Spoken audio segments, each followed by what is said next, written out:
Weight loss ಮಾಡ್ತಿರೋರು ಇದನ್ನು ಕುಡಿದ್ರೆ ನಿಮಗೆ ಸ್ವಲ್ಪ ಹೆಲ್ಪ್ ಆಗುತ್ತೆ. 5 ನಿಮಿಷದಲ್ಲಿ ರೆಡಿ ಮಾಡ್ಕೊಳ್ಬೋದು. ಮೆಂತ್ಯ ಕಾಳನ್ನ ಹಾಕ್ಕೊಳ್ತಿದ್ದೀನಿ, 1 ಸ್ಪೂನಷ್ಟು. ಜೀರಿಗೆನ ಹಾಕ್ಕೊಳ್ತಿದ್ದೀನಿ, ಸೋಪ್ ಹಾಕ್ಕೊಳ್ತಿದ್ದೀನಿ, ಅಜ್ಜಿವಾನ ಹಾಕ್ಕೊಳ್ತಿದ್ದೀನಿ, ಒಂದು ಚಕ್ಕೆನ ಹಾಕ್ಕೊಳ್ತಿದ್ದೀನಿ.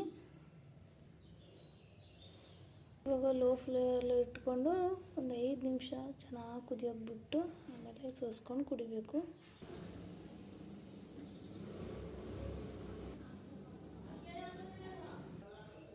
ದಿನ ಬೆಳಗ್ಗೆ ಎದ್ದು ಹಲ್ಲುಜ್ಜಿಬಿಟ್ಟು ಬರೀ ಹೊಟ್ಟೆಲಿ ಇದನ್ನೇ ಕುಡಿಬೇಕು, ಚೆನ್ನಾಗಿರುತ್ತೆ. ಸೋಸ್ಕೊಂಡು ಒಂದು ನಿಂಬೆ ಹುಳಿನ ಹಿಂಡ್ಕೊಳ್ತಿದ್ದೀನಿ.